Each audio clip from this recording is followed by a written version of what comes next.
सागर जी महाराज जी की, परम पूज्य मुनि श्री ईश्वर परमानंद जी महाराज की, परम पूज्य मुनि श्री ईश्वर विराट सागर जी महाराज की। धरती ने वृक्ष से कहा, मैं तुम्हें अपना रस देती हूँ, उससे तुम पुष्ट होते हो, पर तुम अपने फूल फल दूसरों को लुटा दिया करते हो। अपना वैभव अपने पास रखा करो, दूसरों को यूं ही न लुटाया करो।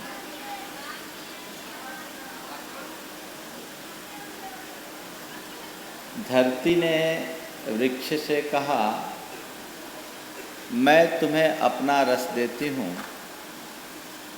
और तुम उसे फूल और फल के रूप में परिवर्तित कर दूसरों को बांट दिया करते हो।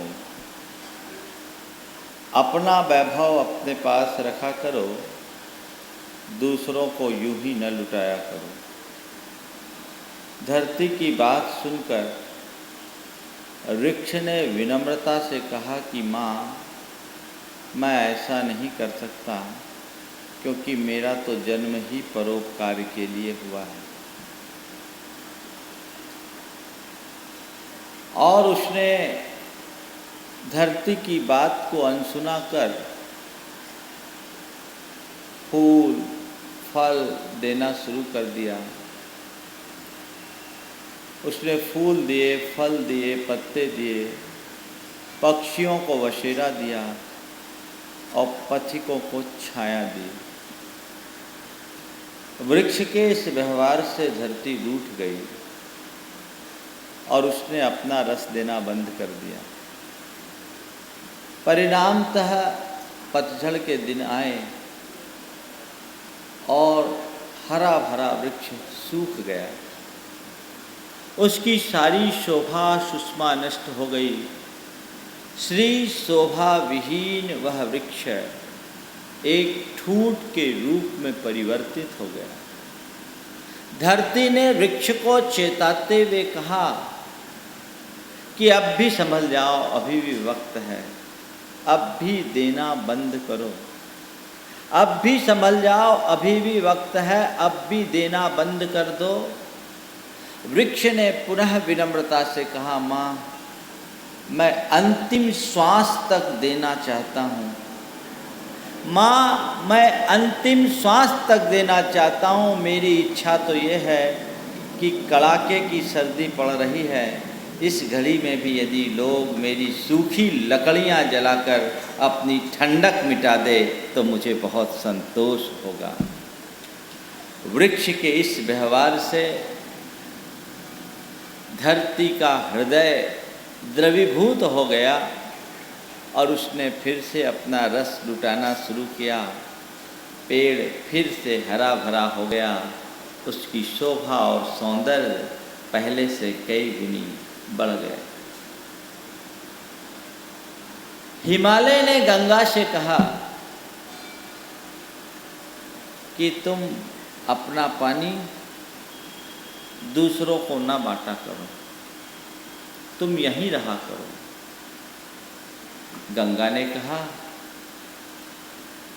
कि नहीं, मुझे इसमें परम संतोष की अनुभूति होती है। सूखी धरती को सींचकर और लोगों के गले को तर करने के बाद मुझे अपार शांति की अनुभूति होती है और मैं चाहती हूँ कि अंतिम श्वास तक अपना जो कुछ भी है वह सब दूसरे को लुटाते रहूं। गंगा की इस उदारता को देखकर हिमालय पसीज गया और उसने अपना पानी और उड़ेलना शुरू कर दिया। नतीजा, गंगोत्री में छोटी सी गंगा गंगा सागर में विराट स्वरूप को प्राप्त कर लिया। संत कहते हैं, जो निर्बाध निरंतर देता है वह निर्बाध पाता है। देने से घटता नहीं बढ़ता है, अपितु देने में ही जीवन की परिपूर्णता है। प्रकृति का संपूर्ण संतुलन लेने और देने से जुड़ा है, ग्रहण और त्याग से जुड़ा है। ये दोनों रूपक हमें कुछ ऐसा ही बताते हैं। अगर तुमने कुछ ग्रहण किया है तो तुम्हें छोड़ने के लिए भी तैयार होना पड़ेगा। ग्रहण करना जितना जरूरी है, छोड़ना भी उससे कम जरूरी नहीं है। आप श्वास लें और श्वास बाहर न निकले तो घुटन होगी, और भोजन करें मल विसर्जन ना हो तो तकलीफ होगी। जितना जरूरी श्वास लेना है, श्वास छोड़ना उससे कम जरूरी नहीं है। जितना जरूरी भोजन करना है, मल का विसर्जन भी उतना ही जरूरी है। संत कहते हैं ग्रहण किया है तो त्याग जरूरी है, और इसी अतिसर्जन और त्याग का नाम उत्तम त्याग धर्म है, जो आज हमें कुछ छोड़ने की प्रेरणा देता है।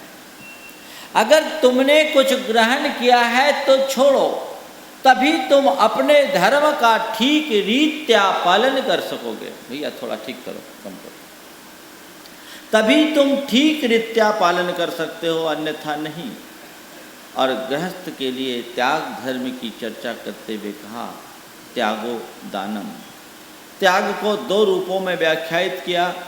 मुनियों के लिए कहा गया परिग्रह निवृत्ति त्याग। परिग्रह की निवृत्ति का नाम त्याग। मुनि सर्वस्व के त्यागी होते हैं, लेकिन गृहस्थ के लिए दान कहा। दान सर्वस्व का नहीं होता, अंश का होता है। त्याग सर्वस्व का होता है। दान करो, अपने पास जो अर्जित है उसका एकांश दान करो। क्यों? अनुग्रहार्थम स्वस्याति सर्गो दानम। स्व और पर के उपकार के लिए अपने धन का त्याग करने का नाम दान है।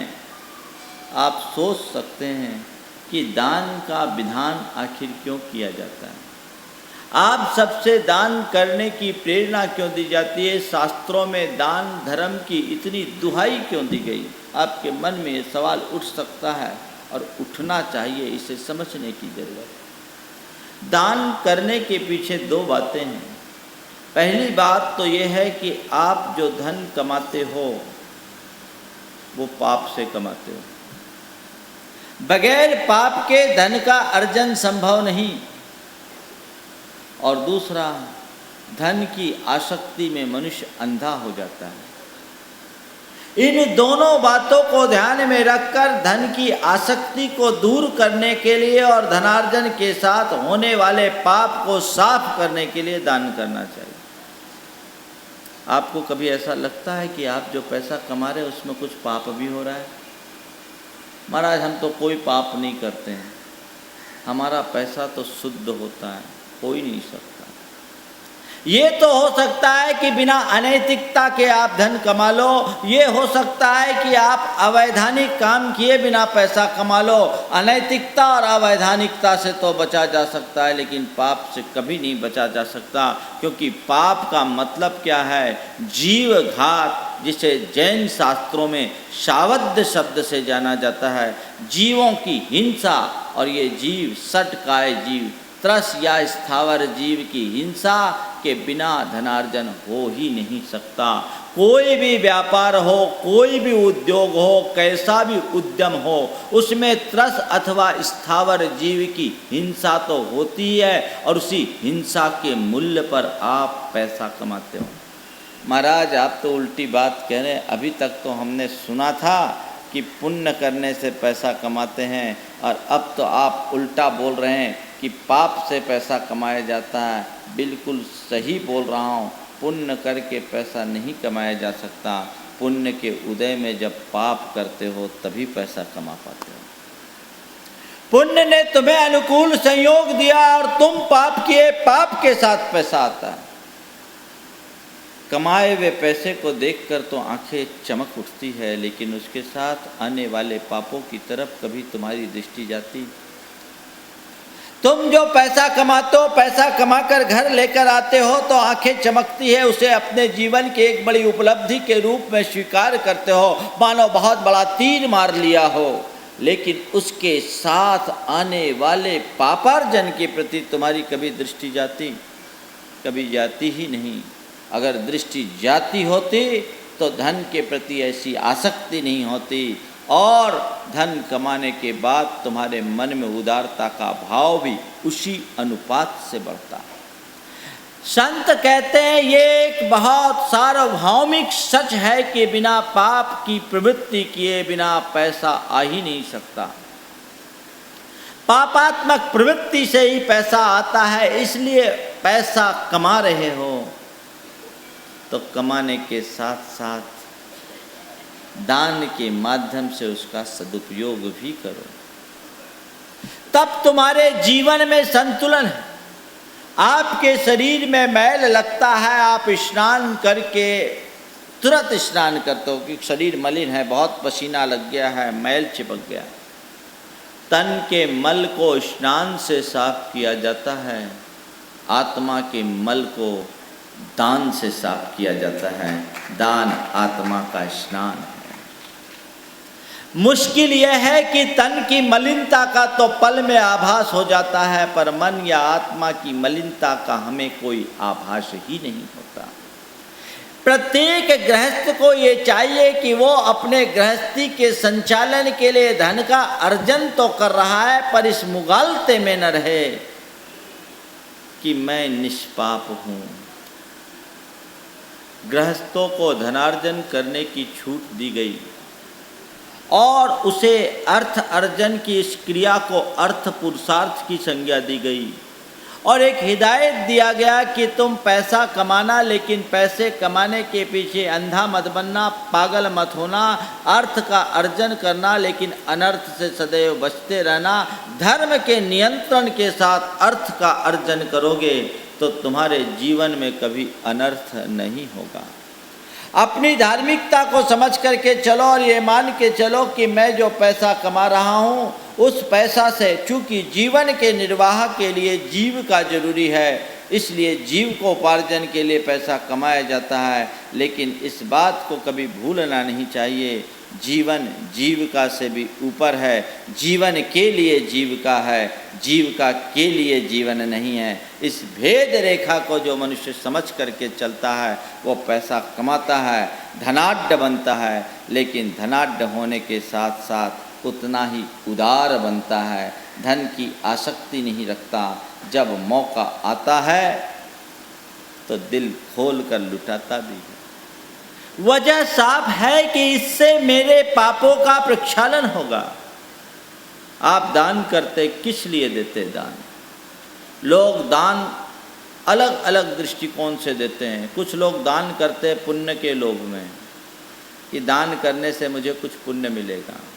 कुछ लोग दान करते हैं इस लोभ में कि दान करने से धन बढ़ता है, तो चलो दान दो। हमने सुना है जितना देंगे उतना बढ़ेगा, तो और पैसा कमाने के लोभ में दान करते हैं। और कुछ लोग दान करते हैं नाम के लोभ में कि यदि मैं दान करूंगा तो समाज में मेरी प्रतिष्ठा बढ़ेगी, मेरी रेपुटेशन बढ़ेगी। ये तीनों दृष्टिकोण दान के प्रति सम्यक दृष्टिकोण नहीं।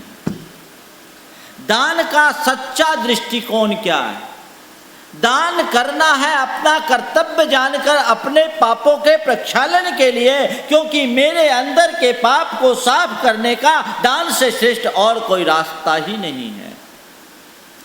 इस मनोभाव के साथ जब आप दान करेंगे तो कभी दान का मान नहीं होगा और दान करने में संकोच नहीं होगा।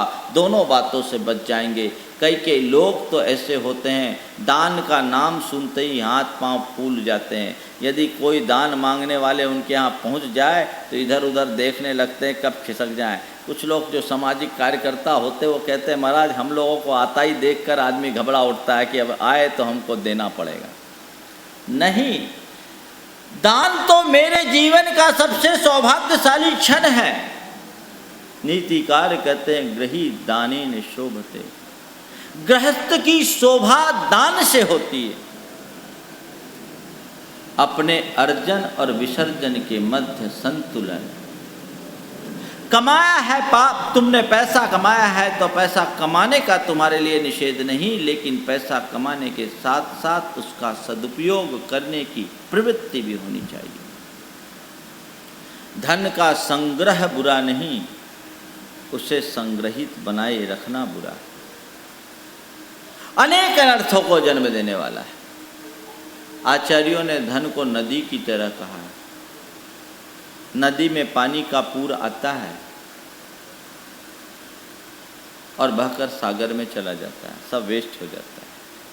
लेकिन उसी नदी पे जब कोई बांध बना लिया जाए, बांध बनाकर नदी को रोका जाता है, तो नदी का रुका हुआ जल नहरों नालों के माध्यम से रेगिस्तान में भी हरियाली फैला देता है। बांध बनाकर जब पानी को रोका जाता है तो नदी का वही जल रेगिस्तान में भी हरियाली फैला देता है। लेकिन आपने देखा नदी में बांध किस लिए बनाया जाता है? पानी को रोकने के लिए, कि या पानी को रोककर उसका सही उपयोग करने के लिए? बांध किस लिए बनाया जाता है? पानी को रोके रखने के लिए या पानी को रोककर उसका सही उपयोग करने के लिए? पैसा केवल धन जोड़ने के लिए नहीं कमाया जाता, वो तो मनुष्य को धनासक्त बनाकर धनांध बना देंगे। ऐसे लोग न पैसे का उपयोग कर पाएंगे न उपभोग कर पाएंगे। आचार्य कार्तिकेय स्वामी ने अपने कार्तिकेयानुप्रेक्षा में कहा, जो नए भुंजदि लक्ष्मी नए देदी पत्तेषु सो अप्पानम वंचदी मनुयत्तम निफलम तस्य। जो धन का न उपभोग करता है और न ही सत् कार्यों में समर्पित करता है, सो अप्पानम वंचदी, वो अपनी आत्मा को ठगता है, उसका मनुष्य जीवन व्यर्थ है। मनुजत्तम निफलम तस्य, उसका मनुष्यत्व निष्फल है। पानी को रोका जाता है तो केवल रोकने के लिए नहीं रोका जाता, उसे रोका केवल इसलिए जाता है जहाँ उसकी आवश्यकता है वहाँ पहुँचाया जाए। धन का संग्रह यदि तुमने किया है तो उस संग्रहित धन को केवल रोक करके मत रखो, अपितु उसे वहाँ लगाओ जहाँ की उसकी आवश्यकता है। आपने देखा नदी में बांध बनाते हैं तो उसमें गेट भी रखते हैं, और इस बांध बनाने की पूरी व्यवस्था, बांध का एक सिस्टम होता है कि नदी में कितना पानी आ रहा है और हमें कितना पानी छोड़ना है। ऐसा नहीं होता कि पहले खूब भर ले फिर जब ओवरफ्लो होगा तो छोड़ेंगे, नहीं। डेट्स तय रहते हैं कि इस तारीख तक नदी में इतना ही पानी होना चाहिए, इससे ओवर हो गया बाहर निकालो। एक हिसाब रहता है कि कितना क्यूसेक पानी आ रहा है और हमें कितना क्यूसेक पानी छोड़ना है। बस संत कहते हैं, तुम भी यदि पैसा कमा रहे हो तो जिस अनुपात से पैसा कमा रहे हो उसी अनुपात से बाहर निकालते रहो, तो तुम्हारे जीवन की मर्यादा का बांध अटूट बना रहेगा। और यदि केवल आ रहा है, निकालोगे नहीं, तो बांध कभी भी टूट जाएगा और तुम्हारे जीवन तट को नष्ट कर देगा, विप्लव हो जाएगा। जिस अनुपात से कमाई हो उसी अनुपात से निकालना चाहिए। दान देने का भाव होना चाहिए। तो दान देने का पहला उद्देश्य अपने पाप को साफ करना और उसे अपने जीवन का एक परम कर्तव्य मान करके चलना। लेकिन दान देने की बात लोगों को बहुत कम समझ में आती है। एक सेठ था, बड़ा कंजूस था, अपार धन था लेकिन देता नहीं था। उसकी पत्नी बड़ी धर्मपरायण थी और वो चाहती थी कि हमारे पति का धन कैसे भी अच्छे कार्य में लगे, लेकिन सेठ पर उसका कोई असर नहीं पड़ता। एक दिन किसी संत का उसके नगर में आगमन हुआ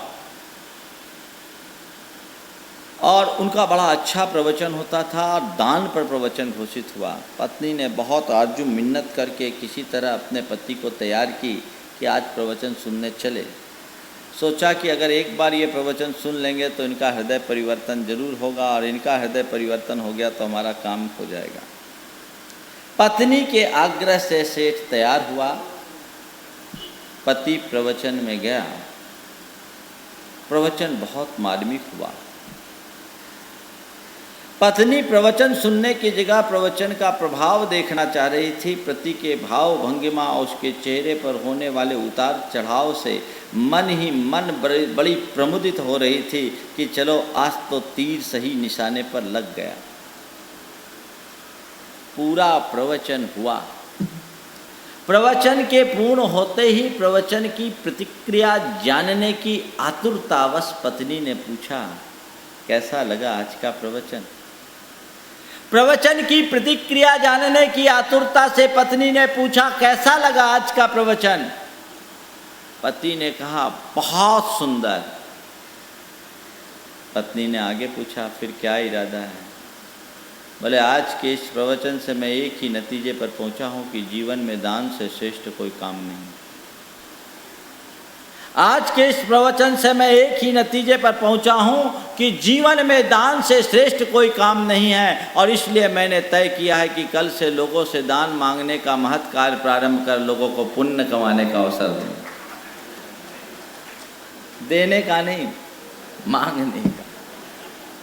ये मनोवृत्ति, धन की आसक्ति मनुष्य को धन खर्चने नहीं देती। पाप तो एक है ही, आसक्ति बड़ा पाप है। हिंसा भी पाप है और आसक्ति भी पाप है, दोनों आत्मा के लिए अहितकर है। हिंसा करके कमाते हो और आसक्ति करके पाप और बढ़ाते हो। धन की आसक्ति मनुष्य को धनांध बना देती। कितना भी पैसा हो, चमड़ी जाए पर दमड़ी न जाए। कुछ लोग हैं जिनके पास इनकमिंग की फैसिलिटी, आउटगोइंग की नहीं। आने दो, जाने का काम नहीं। पैसा निकालने में बहुत तकलीफ होती है, मन कंजूस बन जाता है, मनुष्य को कृपण बना देते हैं। इस आसक्ति को जीतने के लिए धन का दान देना चाहिए, क्योंकि आसक्ति भी एक बहुत बड़ा पाप है।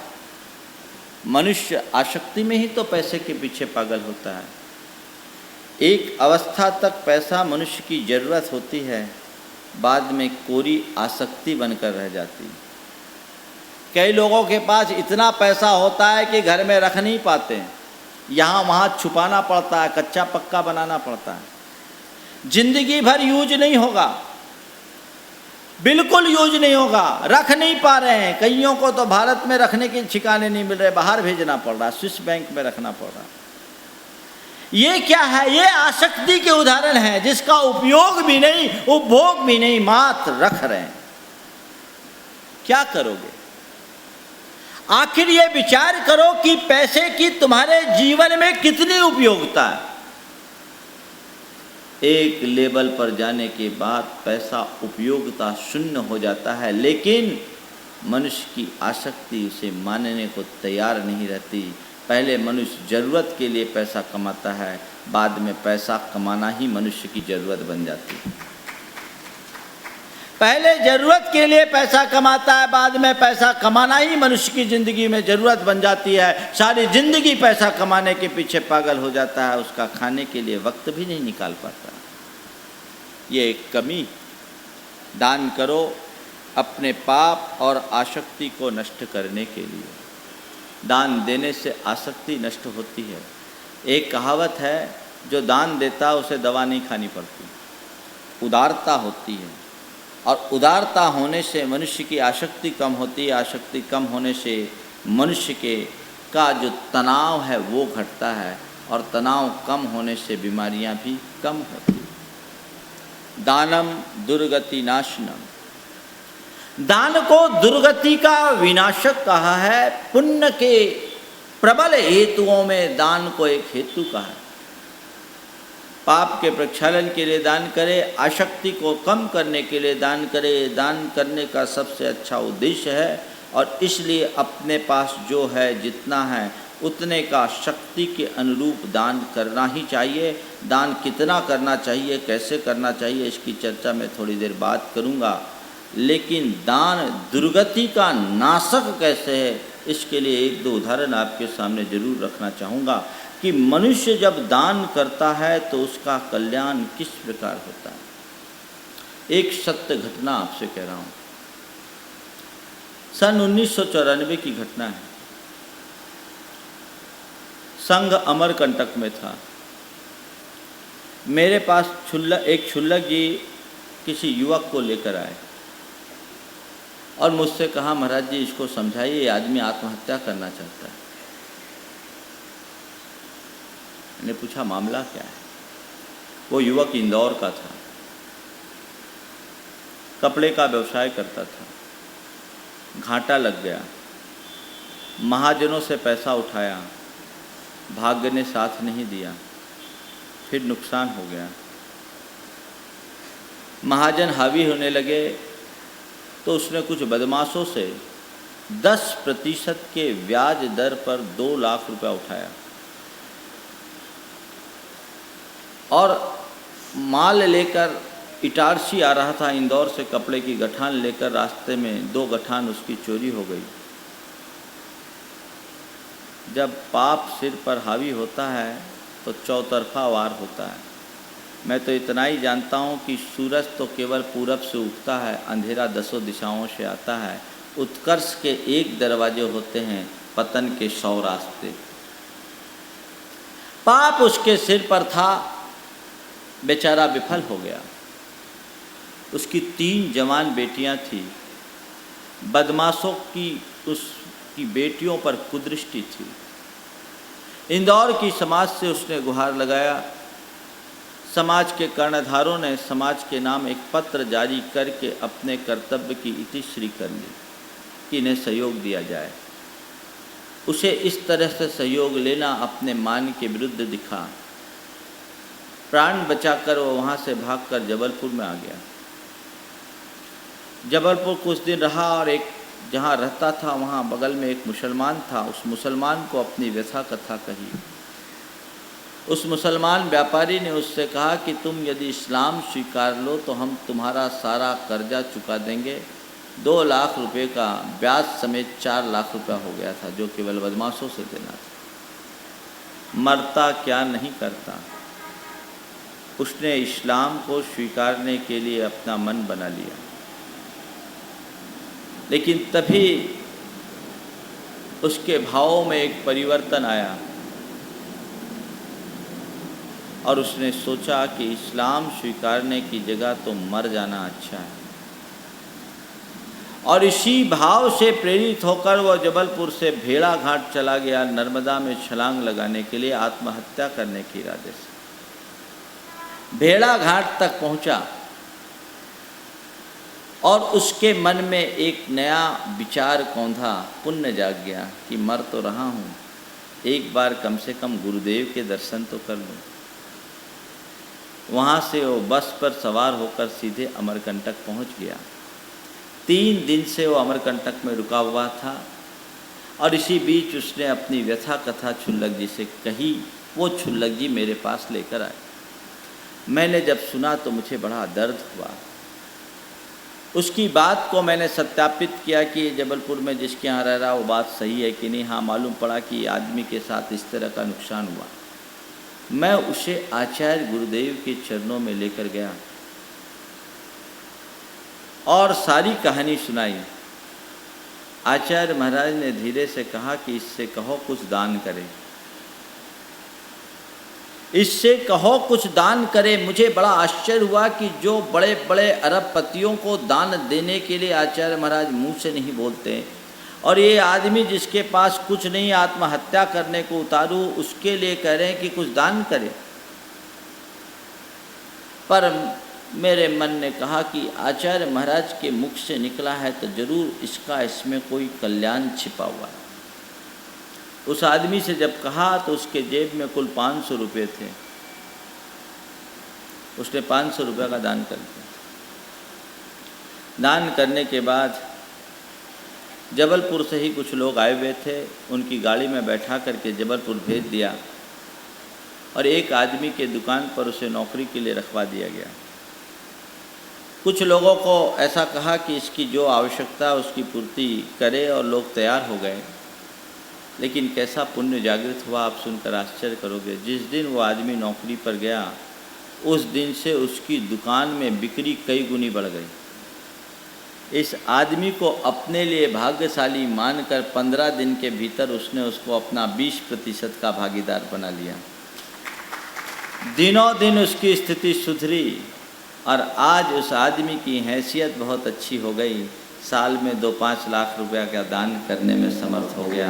दान से ऐसे कल्याण होता है, कभी आप महसूस करोगे। कौन सी पुण्य प्रकृति को उत्पन्न कर दिया कहा नहीं जा सकता। आप लोगों के सामने जब दान की बात आती है तो ऐसा लग जाता है जैसे कोई टैक्स दे रहे हैं। टैक्स नहीं, ये चंदा भी नहीं है, ये तुम्हारा एक परम कर्तव्य है जो परम पुण्य के बंध का कारण है। मन में वैसा भाव रखना चाहिए। आप पूजा में पढ़ते दान दे मन हर्ष विशेष है, इह भव जस पर भव सुख दिशे। दान दो हर्ष से आपूरित होकर के दान दो, उसे अपने कल्याण का निमित्त मान करके दान दो। कई लोग दान देते हैं तो पहले कैलकुलेशन निकालते हैं कि ये दान दूंगा कैसा माहौल है और उस माहौल में मैं दान की घोषणा करूंगा उसका आउटपुट क्या आएगा। माने दान भी मैदान देख कर देते हैं। अरे ये तो मेरा कर्तव्य है, मैंने कमाया है तो मुझे देना है, इसमें ही मेरा कल्याण है। जब तक ये कंसेप्ट तुम्हारा डेवलप नहीं होगा दान हो ही नहीं सकता। इसके लिए भी बहुत पुण्य चाहिए।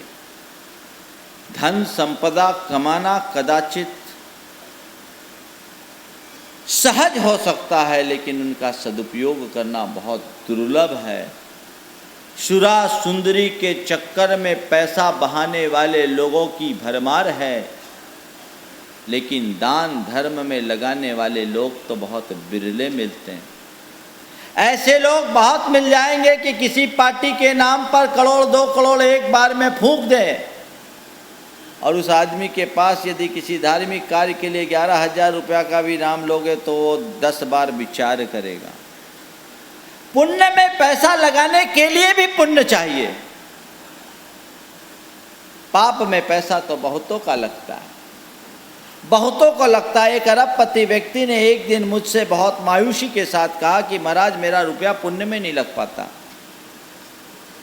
और कार्यों में पैसा लग जाता है। मैं अपने अच्छे कार्य में, जैसे आप लोग कहते हैं मंदिर आदि के कार्य में मैं लगाना सोचता हूँ, मेरे भाव ही नहीं होते।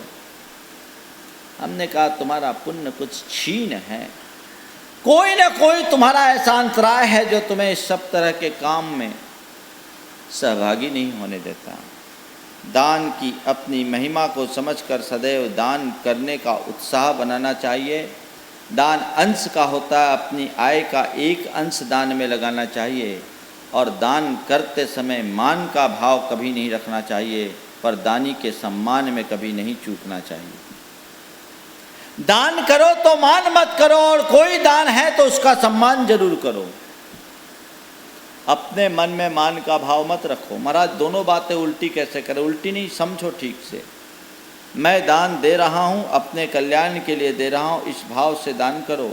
लेकिन आप अगर कोई व्यक्ति दान देता है तो उसका अनुमोदन करो, क्योंकि दान एक पुण्य का कार्य है, और पुण्य के कार्य की अनुमोदना में भी पुण्य मिलता है। इसलिए दानी का सत्कार सदैव होना चाहिए।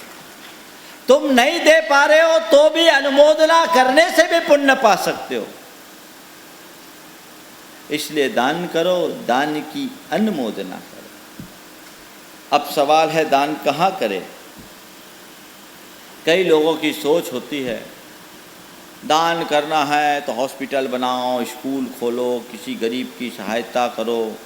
ये लोग मंदिर बनाते हैं, मूर्तियां स्थापित करते हैं, पूजा पाठ विधान करते हैं, इनमें दान देने से क्या मतलब? एक बार किसी युवक ने मुझसे ऐसा प्रश्न किया। मैंने उससे सवाल किया, और वही सवाल मैं आप लोगों से पूछता हूँ, आप दान क्यों करते हैं? आप दान क्यों करते हैं? किसके लिए दान करते हैं? बोलिए। दान तो करते हैं, यहाँ जितने बैठे सब कुछ ना कुछ दान करके बैठे हैं। दान क्यों करते हैं? आपके दान का उद्देश्य क्या? क्या हुआ? घबराओ मत, बोलो भागचंद जी। आत्मा की शांति के लिए ध्यान किया जाता है, दान नहीं किया जाता।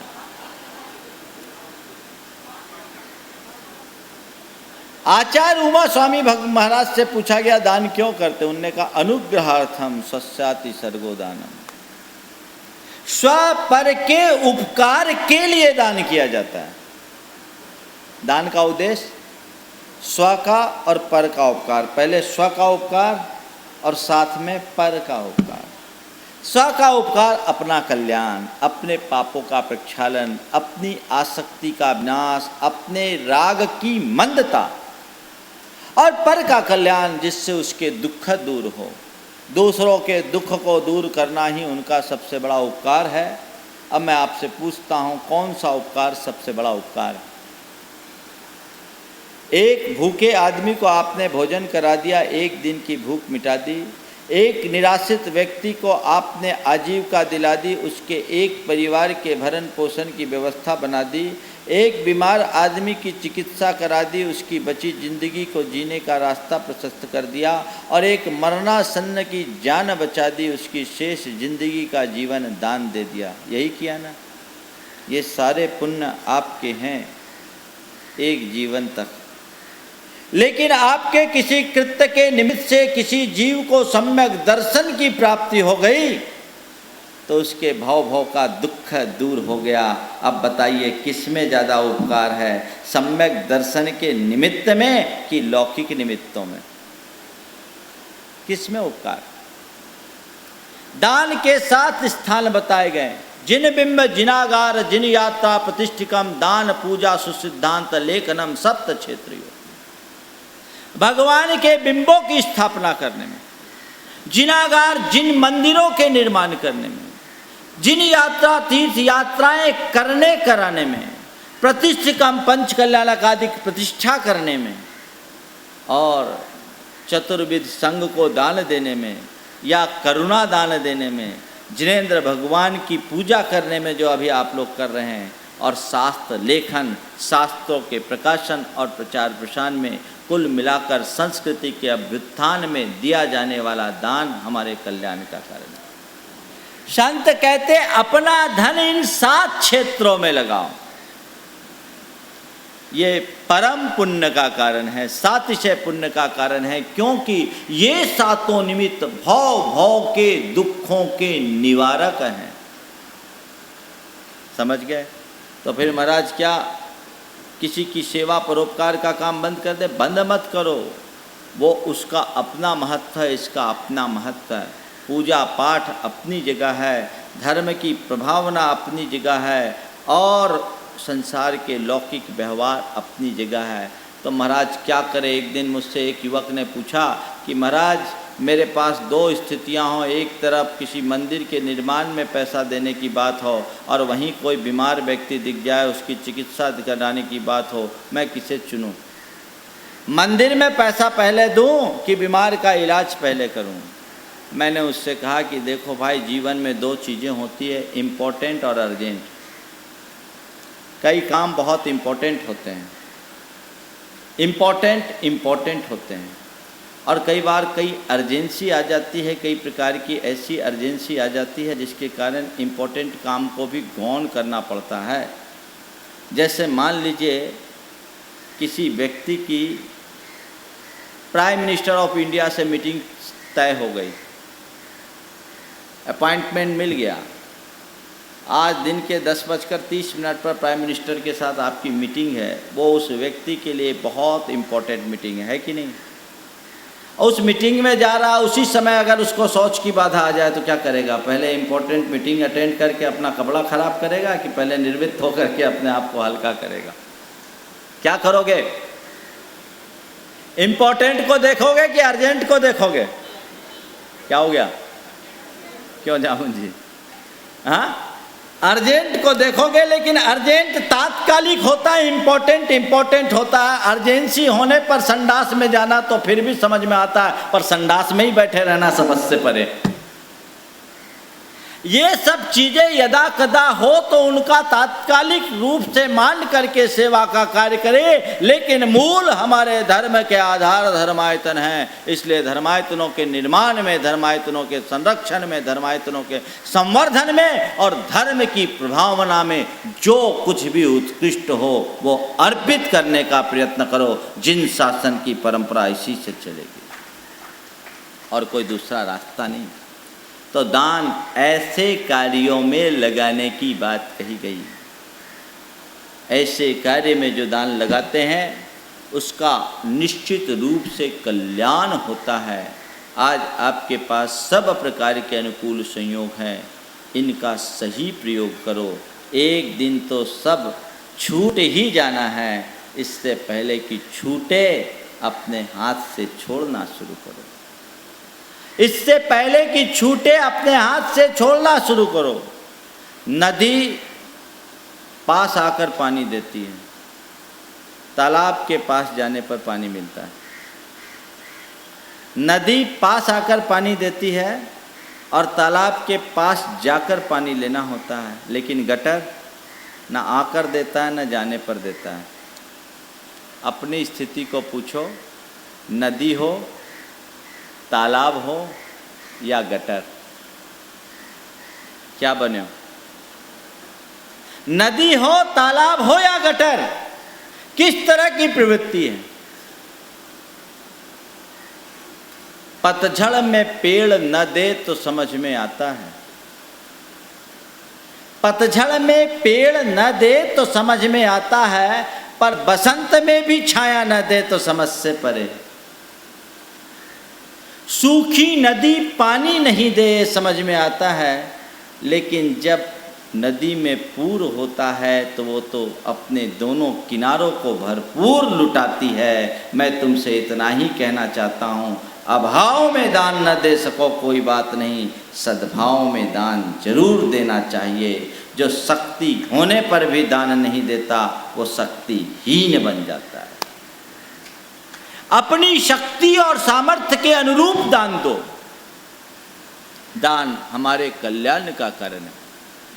देखिए दान का क्या मजा है। एक गांव में एक बड़ा कंजूस सेठ था।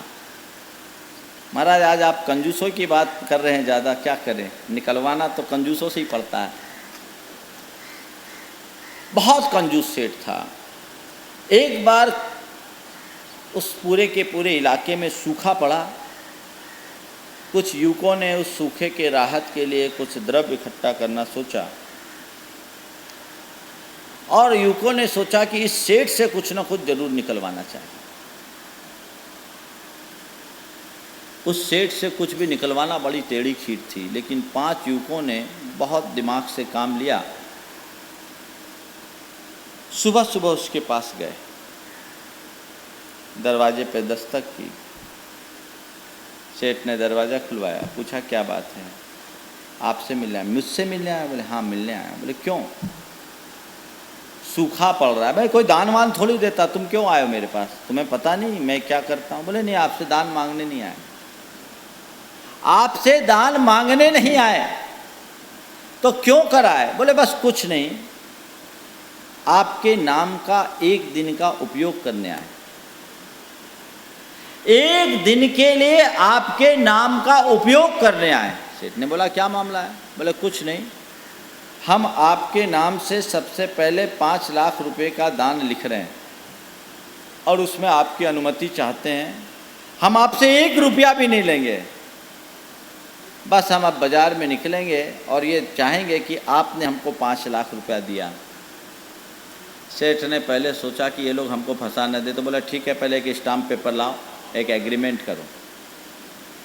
एक स्टाम्प पेपर लाओ, एक एग्रीमेंट करो कि हम केवल 1 दिन के लिए आपके नाम का उपयोग करेंगे, मेरी कोई देनदारी दान के रूप में नहीं है। युवकों ने वैसा कर दिया। 5 लाख रुपया उसके नाम चढ़ा दिया, सबसे पहले 5 लाख रुपया। उसके बाद जब बाज़ार में गए तो जिसने देखा रे उसने 5 लाख दे दिया, जिससे 5 रुपये की उम्मीद नहीं थी। तो जिसको लाख देना था वो 2 लाख दे दिया, जिसे 2 लाख देना था 5 लाख दे दिया। अब क्या था, देखते ही देखते शाम तक उन्हें 25 लाख रुपया का कलेक्शन हो गया। अपने वायदे के अनुसार दूसरे दिन वो युवक उस सेठ के पास गए। अब की बार सेठ ने खुद दरवाज़ा खोला, उनको अंदर बुलाया, बैठाया और 5 को दूध पिलाया।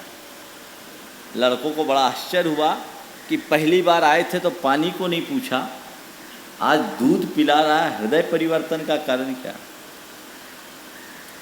लड़कों ने सेठ से कहा, हम बड़े आपके आभारी हैं, आपके सहयोग से हमें बहुत बड़ा लाभ मिला और हम आपको दिए गए वायदे के अनुसार आज आपका कमिटमेंट आपको वापस करने आए हैं। आपके नाम का 1 दिन का उपयोग किए थे, आप ले लो।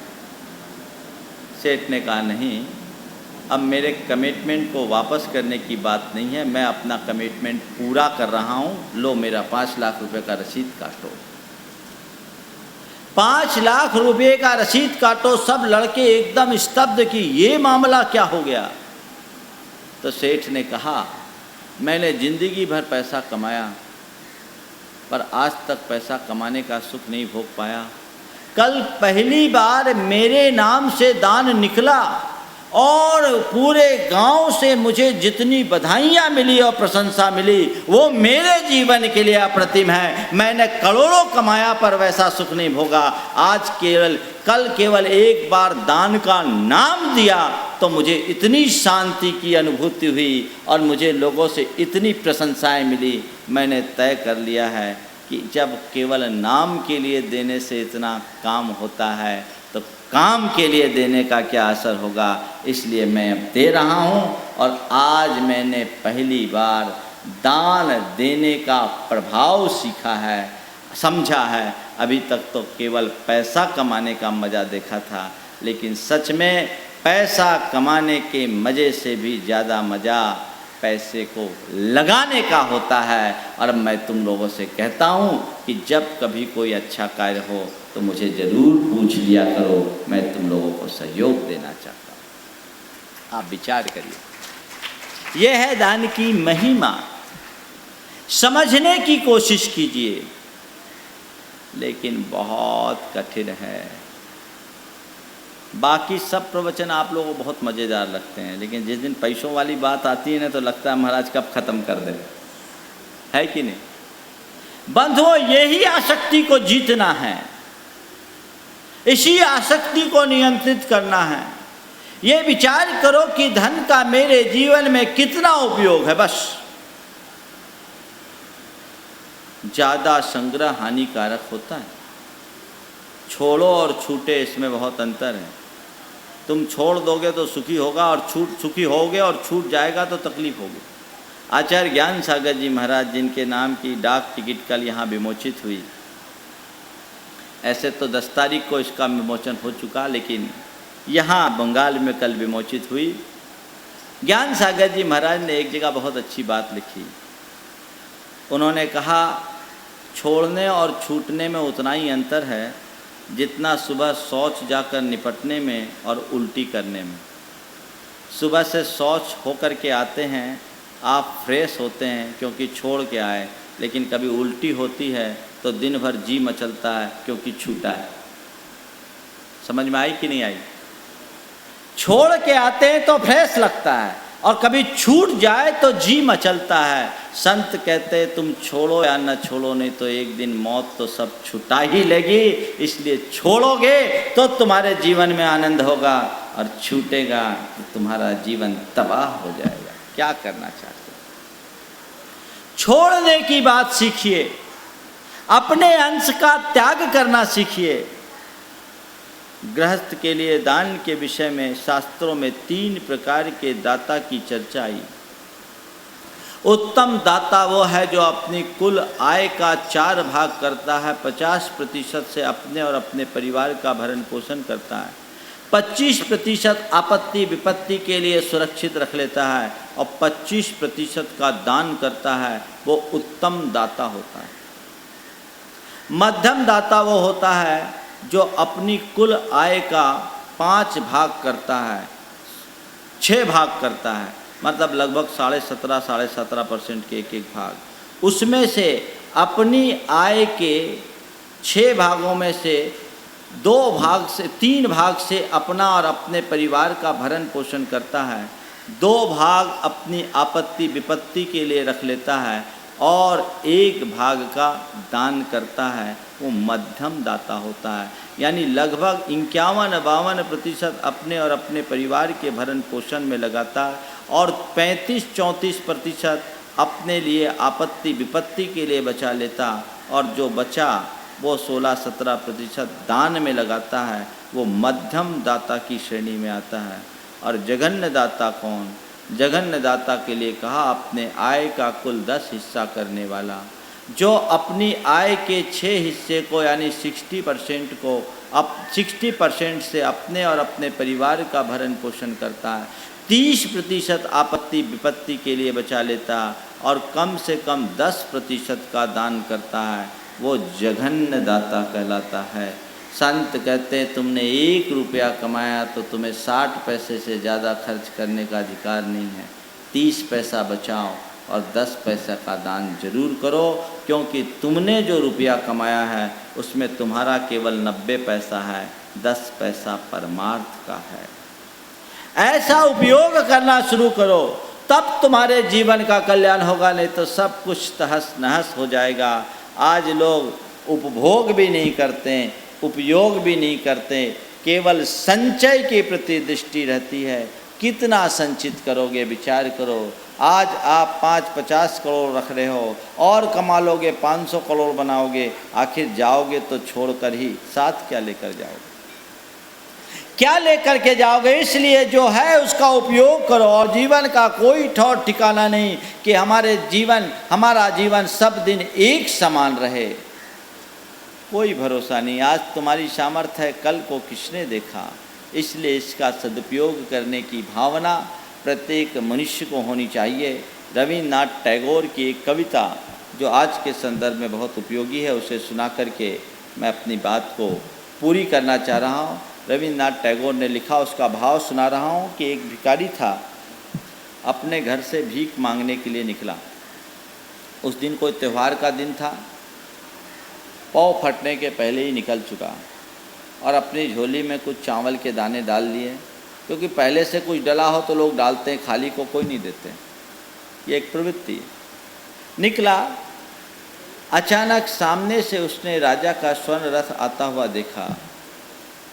एक बार की उसने सोचा कि आज तो धन हो गया, राजा आ रहा है, खड़ा हो जाऊंगा रथ के सामने झोली फैलाकर और मांग लूँगा मुझे जो मांगना है। अब तो मेरा जीवन भर का दारिद्र्य दूर हो जाएगा। अचानक रथ आया और उसके सामने रुका। राजा तेजी से रथ से उतरा। ये तो एकदम भौचक्क रह गया, इसके पांव तले जमीन खिसकनी सी लगी। कुछ इससे पहले कि वो कुछ समझे और कुछ कहे, राजा ने अपनी झोली उसके आगे फैलाते हुए कहा कि जो कुछ देना है दे दे, माना तू भिखारी है पर मना मत करना। ज्योतिषियों ने कहा है कि मुझे सुबह पहले निकल कर किसी से भीख मांगना है, और जो पहले मिले उसी से भीख मांगना, नहीं तो राज्य के भविष्य पर संकट है। तू मना मत कर देना। आप कल्पना कर सकते हैं कि उस भिखारी की क्या दशा हुई होगी।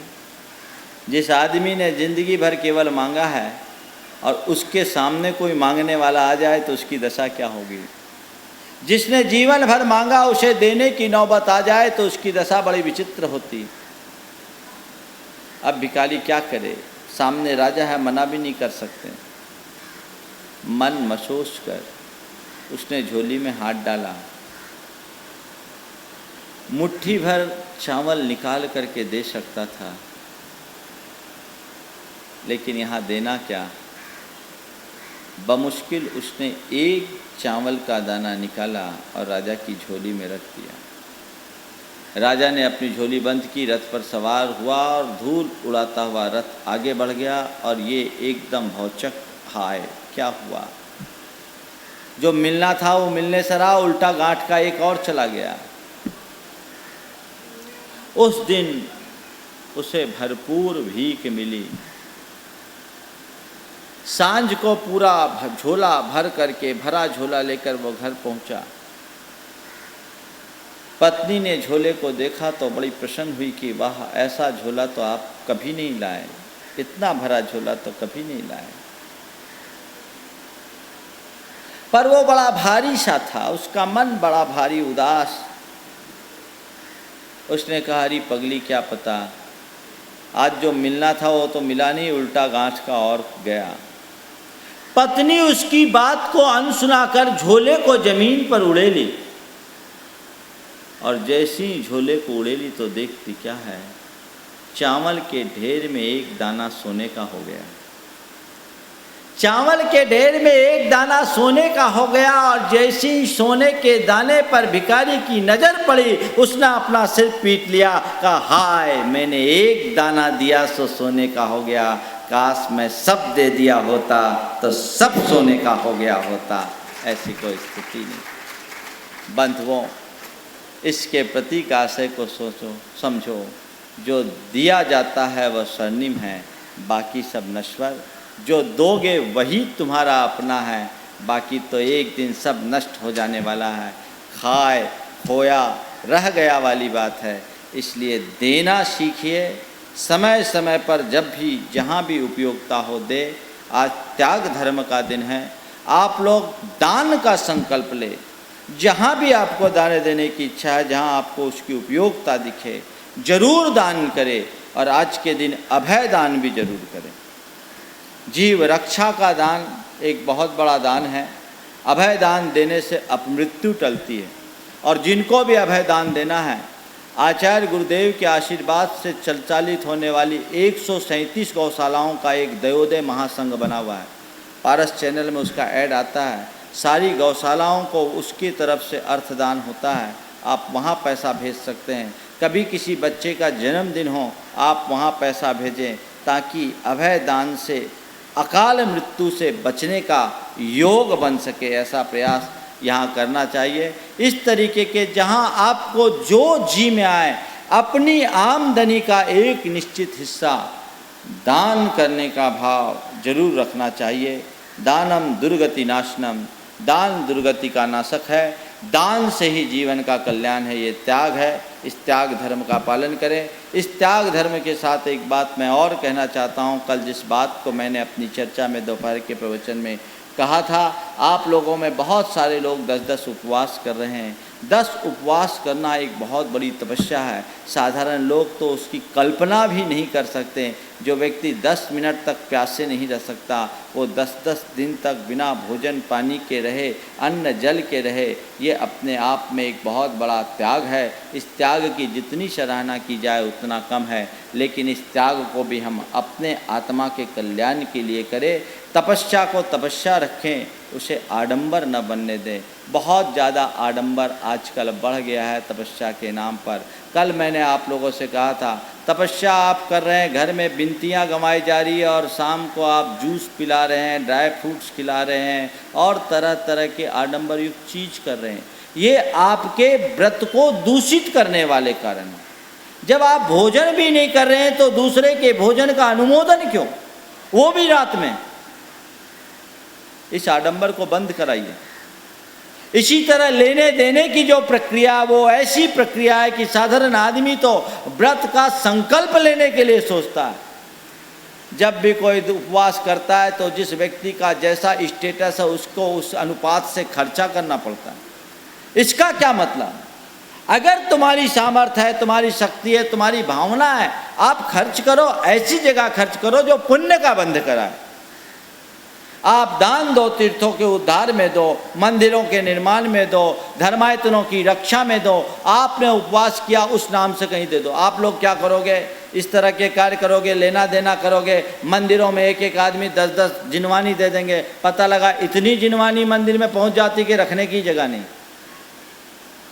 द्रव्य दो, पैसा दो, जहाँ जो उपयोगी है वो दो। और ये कोई ज़रूरी नहीं कि आप जहाँ रह रहे वहीं दो।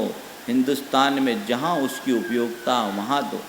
आप 10 लक्षण किए, आपकी सामर्थ्य है 10-20 लाख रुपया आपको खर्च करना है, ये तय कर लो 10 उपेक्षित पड़े जिनालयों का जीर्णोद्धार कराएंगे, उसकी पूजा अर्चा में हम सहयोग देंगे। एक अच्छा आदर्श उपस्थित करो, अपने पैसे का सदुपयोग करो। समाज को इस विषय पर बैठकर विचार करने की ज़रूरत है कि ये जो आडंबर चल पड़ा है इसे कैसे बंद किया जाए। इससे नुकसान आपको हो रहा है। ये 10 उपवास जो तुम्हारी तपस्या है कहीं लंघन न बन जाए, इसकी चिंता करो। आपकी सामर्थ्य, आप पैसा खर्च कर सकते हैं, लेकिन पैसा वैसे ही खर्च करो जिससे तुम्हारा मूल व्रत खंडित ना